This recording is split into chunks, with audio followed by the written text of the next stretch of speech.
Salut à tous et à tous, bienvenue sur Binary Hope. Je viens de décider de changer le nom de mon site. Ce n'est plus Ask Me How, mais Binary Hope. Dans la vidéo précédente, je vous ai montré comment définir une fonction et on a défini deux fonctions. Il s'agit de la fonction somme et la fonction demi. On a dit que la fonction somme nous permettra de calculer la somme de deux nombres entiers et la fonction demi nous permettra de calculer le demi d'un nombre entier. En fait, j'ai effectué un cast explicite ici parce que x sur 2 nous donnera une valeur de type entier. Donc voici un petit programme où je vais utiliser les fonctions que j'ai définies ici. Donc j'ai déclaré deux petites variables a et b. Et voici une variable qui s'appelle somme. Et là, une variable qui s'appelle le demi, où je vais stocker le demi de A. Donc, normalement, pour effectuer la somme de A et B, j'écris A plus B. Maintenant, pour calculer la somme de A et B grâce à la fonction somme, j'écris le nom de la fonction, j'ouvre les parenthèses, et à l'intérieur de ces parenthèses-là, je donne pour chaque paramètre la valeur qui lui correspond. Donc, nous avons ici une variable de type entier, donc je dois lui donner une valeur de type entier, qu'il s'agit de A, qui stocke la valeur 5. Et là, je donnerai la valeur B. Maintenant, le résultat retourné par la fonction somme sera réservé dans une variable qui doit avoir le même type de retour que j'ai écrit ici, puisque somme renvoie une valeur de type entier. Alors ici, je dois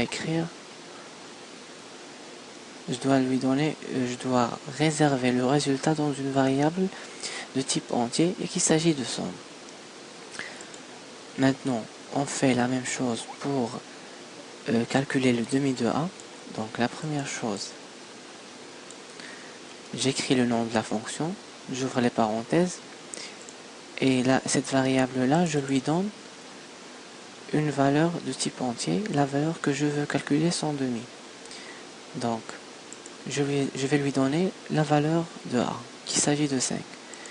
Le résultat sera stocké dans la variable le demi. Maintenant, je vais compiler.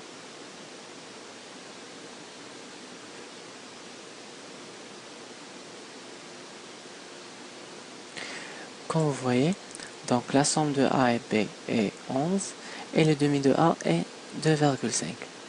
Maintenant, je vais vous expliquer ce qui se passe vraiment lorsque j'appelle une fonction. Donc, suivant les exécutions, donc on a exécuté la première instruction, il s'agit de la déclaration de A et B avec les valeurs 5 et 6. Puis on a déclaré la variable somme. Après vient la variable le demi. Et maintenant, lorsqu'on arrive à la ligne qui s'agit de l'appel de la fonction somme, on crée un bloc de mémoire pour la fonction somme. Ce bloc-là contient deux variables, puisque ici j'ai déclaré deux variables, qu'il s'agit de int x et int y. Donc on déclare deux variables qui s'appellent x de type entier et on leur donne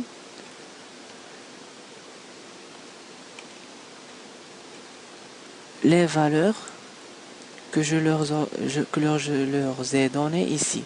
Donc dans le premier champ, qu'il s'agit du champ de x, je lui ai donné la valeur 5.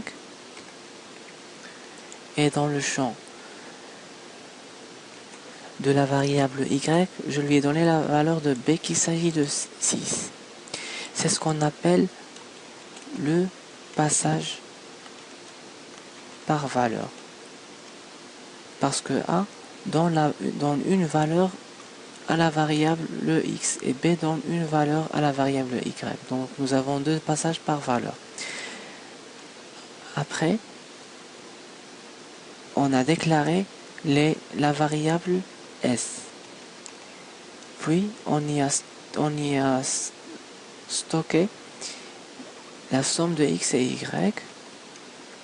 Et finalement, lorsqu'on est arrivé à la ligne qui contient le mot return, qu'il s'agit de la fin de la fonction, je vais écrire donc ici,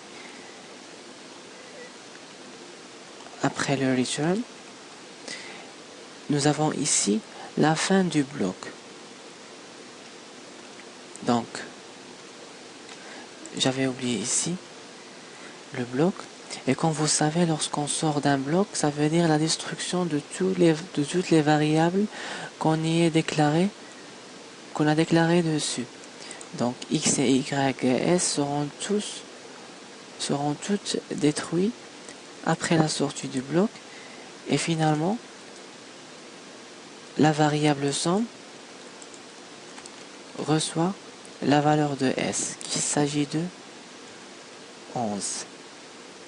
Ou bien s. Donc c'est ce qu'il arrive lorsqu'on appelle une fonction. Donc la même chose ici, on crée un bloc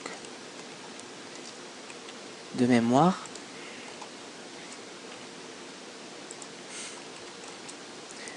on déclare la variable x avec la valeur de a qu'il s'agit de 5, x reçoit a sur 2, après le return. Donc puisqu'on retourne le demi, donc x, ou plutôt le demi, reçoit 2,5. Ou bien dire x tout court. Donc c'est tout pour l'appel des fonctions et le passage par valeur. Dans la prochaine vidéo, je vais vous montrer, je vais vous expliquer ce que veut dire une procédure. À plus tard tout le monde.